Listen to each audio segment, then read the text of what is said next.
Sure, I'd be glad to. So thank you very much, Senator Mike McGuire and Tom Westlow, for convening this session.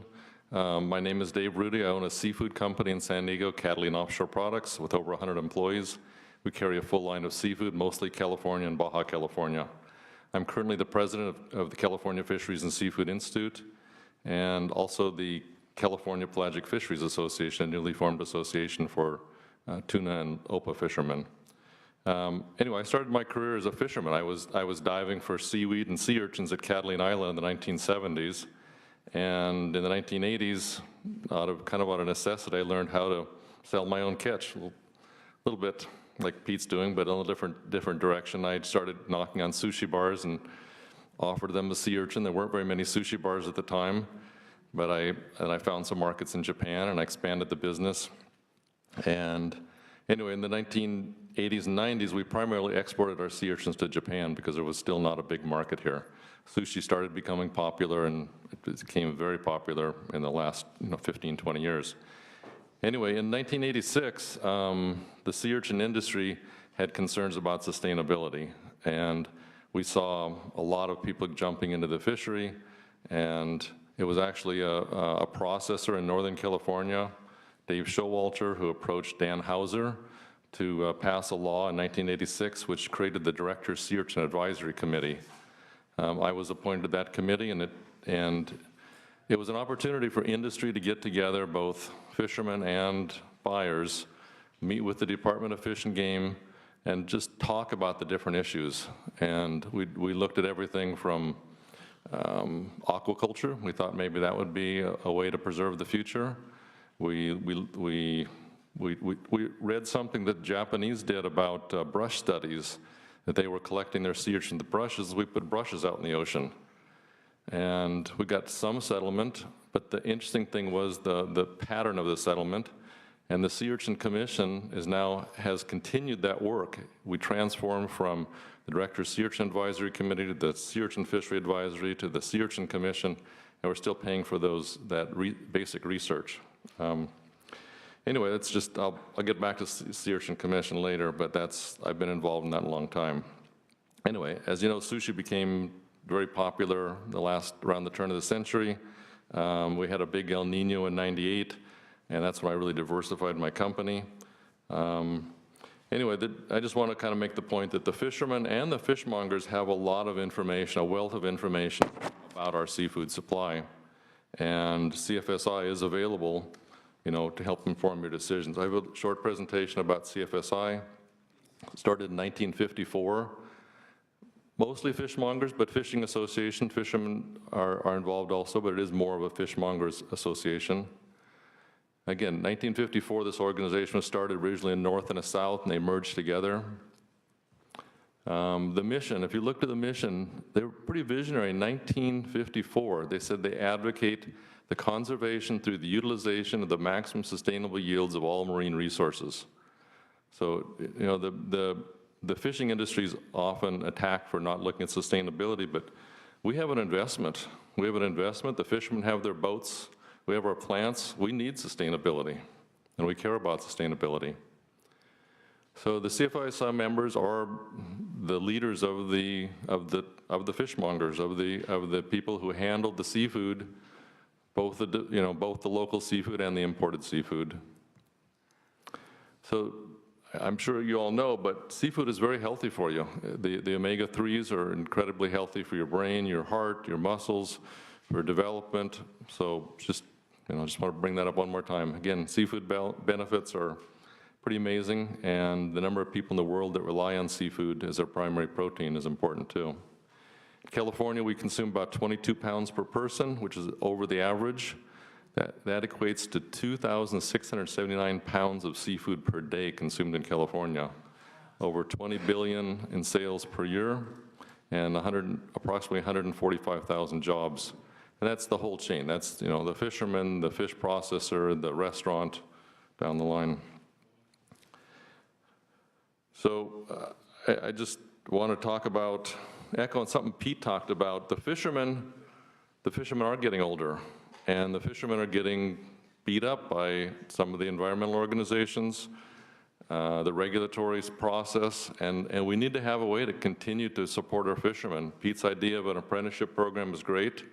We just need to support our local fishermen. It's just so important. Again,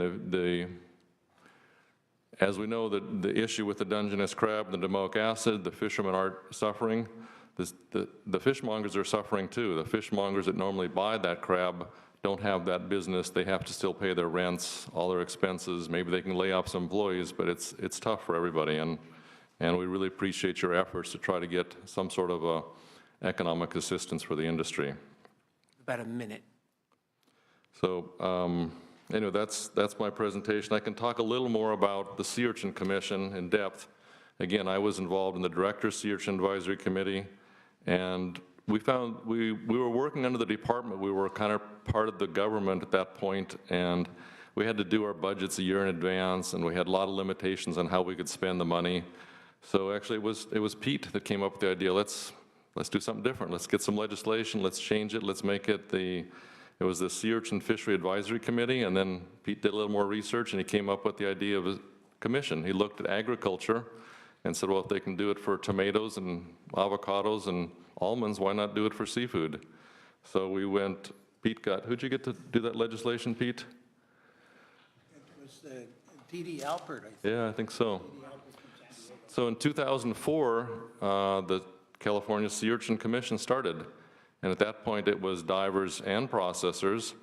And actually, most of the processors dropped out after 5 years. There was a referendum, and they quit. But there's talk of maybe the processors going back in. Anyway, the commissions are very useful. It's not just about marketing. It's about regulatory issues. It's about fishery issues. There's a whole range of issues that come up in these meetings. And sometimes they're contentious, and sometimes people agree, and sometimes there's almost fights. But it gives an opportunity for the industry to get together on a formal basis. And then when we go to a regulatory agency such as the Department of Fish and Game, Department of Fish and Wildlife, at least we have more of a consensus. It still may not be 100% consensus, but we've winnowed out some of the ideas and got a little more closer.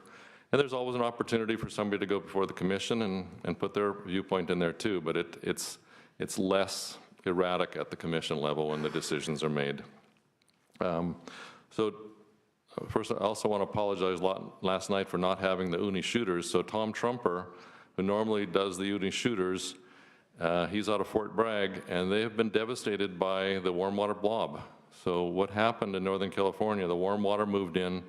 At first, everybody thought, this is great, the water's clear, the water's warm. But what happened is the Nereocystis died off. The kelp in Northern California is Nereocystis, and Southern California is Macrocystis. And the Macrocystis can tolerate the warm water, and the Nereocystis can't. It died off. Then the sea urchins didn't have any food, so they're very skinny, so it's not cost effective to dive or to process for them. And then we had the starfish die off. So the starfish die off, also at first everybody said, well, it's unusual, but what's it going to, it is not really affecting us. But what it may have done is it may have caused the successful recruitment of the purple urchins. So we have purple and red urchins. And the red urchins, which are more likely black, are the ones we harvest, and the purple urchins there's much less of a market for them because of the size. They're harder to process, take more time to dive for. There is a niche market for them. Pete has a good market for them, but it's not as big a market as the reds. So the recent reports we've got is that the purple urchins have recruited, and their predator may have been the starfish. So now there's these carpets of little purple urchins in shallow, and we don't know if they'll die off on their own accord or what, but that's another concern in the North Coast right now. Absolutely. So, and now we have an El Nino, which causes more problems, so. No, thank you, and I'm just so grateful, and thank you for pitching in there and being able to give both reports. We greatly appreciate it and love hearing about the history as well. Gentlemen, I am just so appreciative of all the work, fascinated about it here, San Diego. Thank you for all the work, my goodness, in hitting head against the wall for several years in regards to the limits. Platt, thank you very much for your continued work and communication. I'm looking forward to working with you as we move forward on Dungeness. And wonderful to meet you, and look forward to working with you here in the years to come. So thank you very much. Let's give our panel a round of applause, please. Thank you. Great job, you guys. So it is now time for public comment.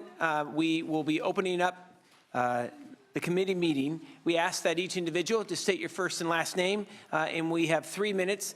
I'm going to give you a time prompt, please. Again, not trying to be pushy whatsoever. I have been informed that we still have cookies in the back, and people are not eating them.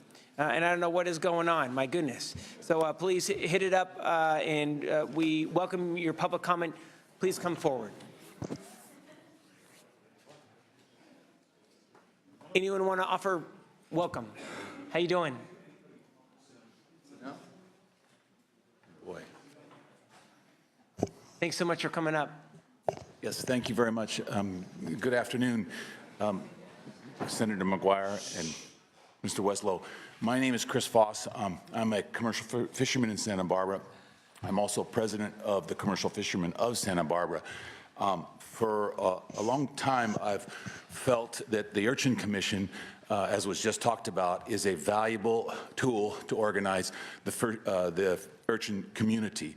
And as a lobster fisherman, I have been working with our local legislators and the Nature Conservancy in pursuing legislation that could empower the creation of a lobster commission similar to the Urchin Commission and similar to the Crab Commission that was just talked about, that would be an assessment on the poundage caught that would raise funds for the lobster community to then utilize as a marketing and also fund a executive director's position that would formalize our operations as a commission, pull the community together and make it more capable of interacting in forums like this and others to bring our issues and the environmental concerns we have that we can address as a community.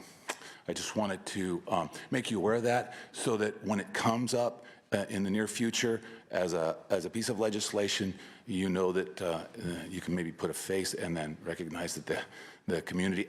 I've had a grad student at Bren School at UCSB do a project on surveying the permit holders, the lobster community. We got some returns on that survey that indicate that there's a desire on the part of the community to empower that kind of legislation so that they're willing to pay the assessment. That would be greatly appreciated. Okay. As that moves forward. That's exciting news. Thank you. Thank you for all your work. Thank you for. Please welcome, sir. It's nice to see you, and we'll have someone else. Please have a seat up here. Well, good afternoon, Senator McGuire. My name is Mike McCorkle. Yeah. I'm here today. I'm the head of the Southern California Trawlers Association, which is a group of 13 small artisanal trawl boats that fish halibut, sea cucumbers, and ridgeback shrimp.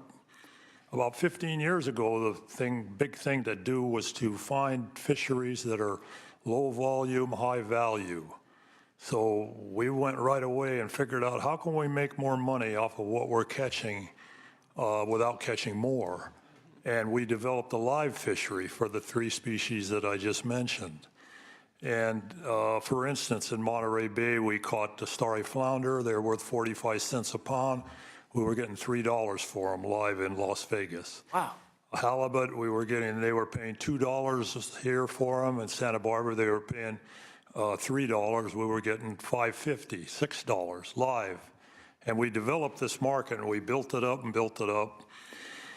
And along came the crisis industry, and they decided that they would say that world's falling, that we're ruining the ocean, and they closed Monterey Bay to us, and they tried to close the Santa Barbara Channel to us, where we have a special trawl grounds there. 10 years have gone by now. We're on our 10th year of trying to reopen Monterey Bay. We've proven everything that they've thrown at us is wrong, and that we're not causing these terrible problems. They come along in all fisheries. They're after everybody. That's their business. How do we solve that? When In 2006, it closed in Monterey Bay. In 1 month, they completely saturated that live flounder market with Asian imported flatfish, took over that market. We lost it, period. You have about a Now, down in the Los Angeles area, they've got about 90% of our live halibut area market. They're coming in. When we had the tsunami in Japan and atomic, Korean newspapers are printing things, don't eat local wild-caught halibut. They're full of radiation. You'll drop dead the first bite you take.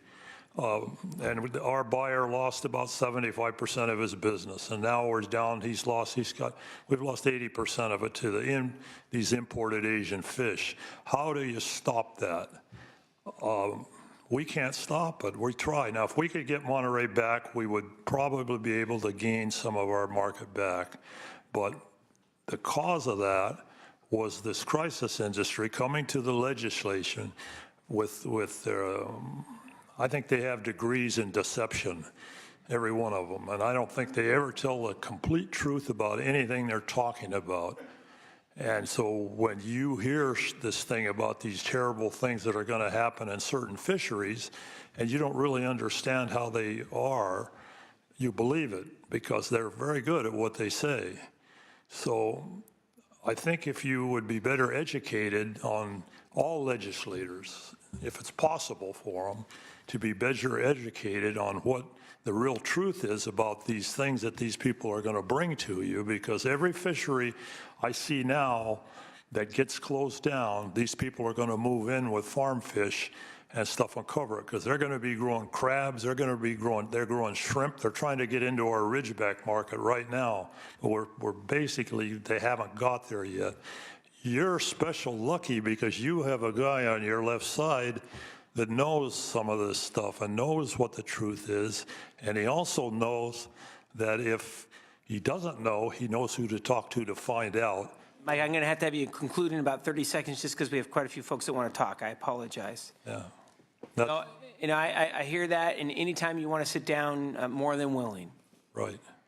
Well, that's the problem. I think, a lot of people I talk to, different legislators in the Santa Barbara area or different people, they don't realize how this farm movement is coming in and taking over our local fisheries, and it's bad. It's not good at all.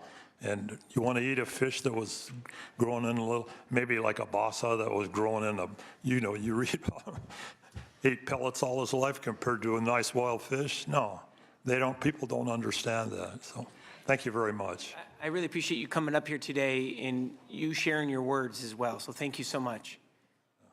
Thank you. And speaking of Santa Barbara, hot dang, what's going on? It's nice to see you, sir.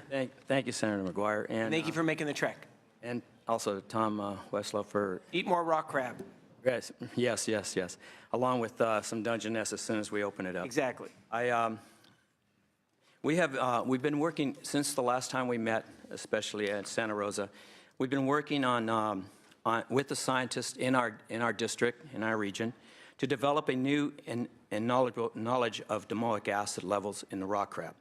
In the different areas in the county and Santa Barbara, we want to help the Department of Fish and Wildlife and the CDPH to understand and to protect the public first of all. We as fishermen and marketeers, we definitely are concerned about the safety of the public. We're number one. That's our number one concern.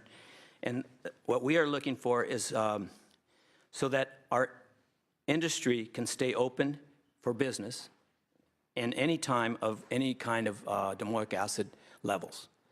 We are now planning within the next month, and as I've told Tom, we're planning to do our own testing and to actually develop different protocols so that we can sit down. What we are asking this committee is we're asking that you ask the CDPH and the Department of Fish and Wildlife to have the heads of those departments sit down. We've already have a committee in Santa Barbara of the people that are concerned, not only marketeers, but fishermen from all the different areas that have been closed because of this domoic acid bloom. So we would like to sit down along with, after we can collect our testing, with these individuals and try to formulate a plan how to keep our industry open. And I think you're absolutely right. I think on the big picture, obviously looking at Santa Barbara, Channel Islands, right?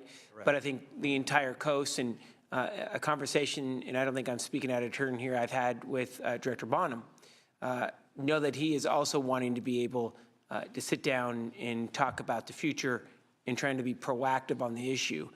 I think there's a couple of items too, and we talked a little bit about this last night. We need to figure out what that may cost as well, because of, are the standards correct regarding levels? What do we need to do in regard to the extent of the testing out there? Is the sampling correct? I'm with you, and I think that is going to need to be something. And I have, I've been keeping our big action listed, and right there is domoic acid. I just put down CDPH and Fish and Wildlife as well. Thank you, Senator McGuire. Also, we are paying our own expenses right now. Yeah. Through this closures for those scientists to work and open up a lab in conjunction with UCSB. So we are very concerned about it.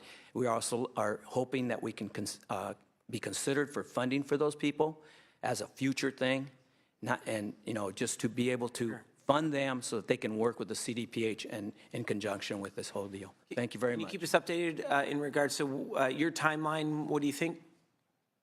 We will start our testing most likely this next month. Our labs are being set up. We've already have the individual that's going to be doing the testing. We have to now start buying all the equipment and the testing materials. It's very expensive. It's like $200 to $300 per crab is what it's going to cost for testing. So we're trying to formulate some new industry equipment now. The scientists are working with us, and so we really appreciate anyone in the audience that knows that they can help these individuals in financing this thing. We will hold up our end of the deal as far as collecting and financing part of it. Thank you. And again, thank you so much for making this trek north. Really good to see you again. Hey, how you doing? It's good to see you. Yeah, likewise. Nice to meet you, Senator McGuire. My name is Bernard Friedman, the owner-operator of Santa Barbara Mariculture Company.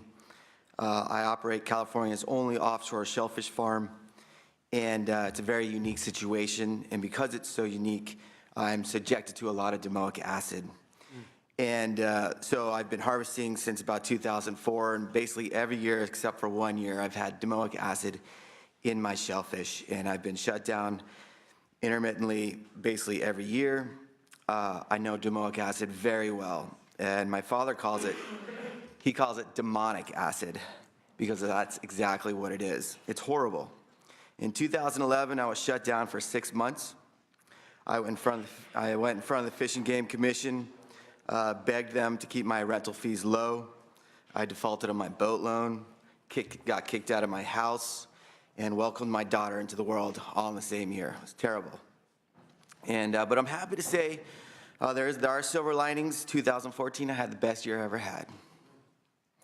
And the message that I want to relay to you today is that, we can beat this toxin. This toxin does not have to rule our lives.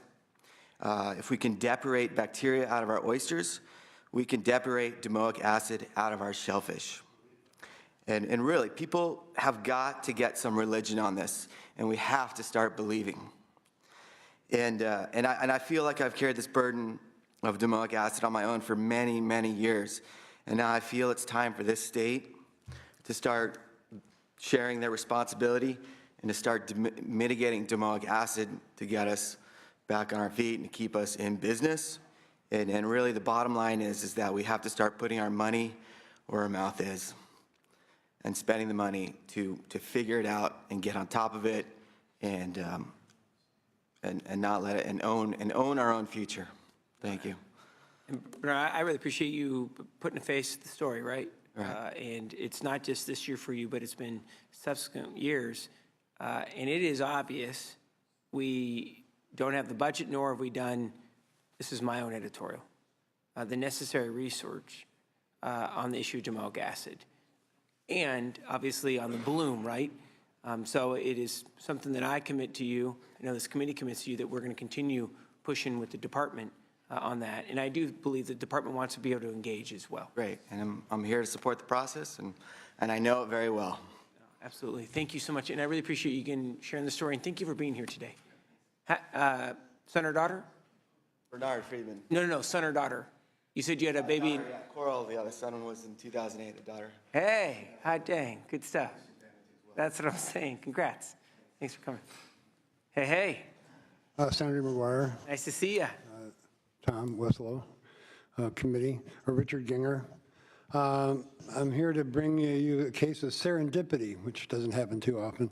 The serendipity of AB 1492 and its resulting timber regulation and forest restoration program being serendipitous with your former chair, Wesley Chesbrough's attempts in legislation to actually get real watersheds being looked at by a real set of stakeholders to determine how best to reform some of the cumulative impacts issue, which has been an issue for years, and to actually get blueprints, a process for making blueprints for recovery in California's forested watersheds. And you got to be careful what you wish for, but it's actually happening. And it's a bigger process, this fishery or forest regulation and fisheries, timber regulation and forest restoration program. It's got more aspects to it.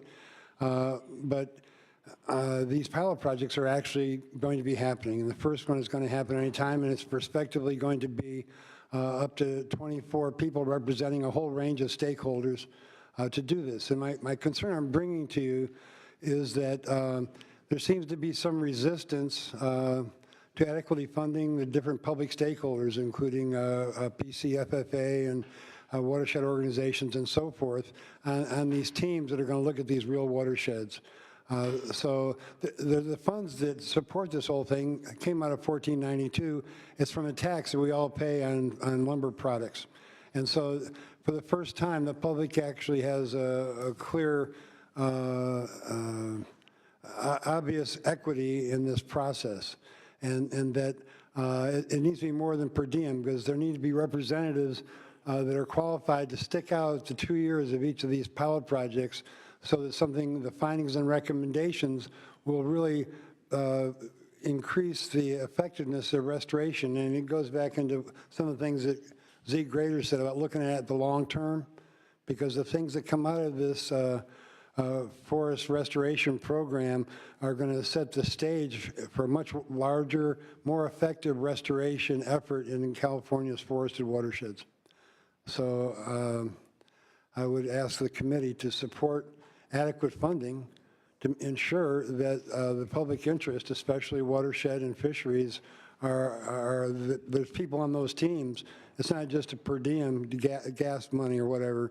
There needs to be highly qualified individuals.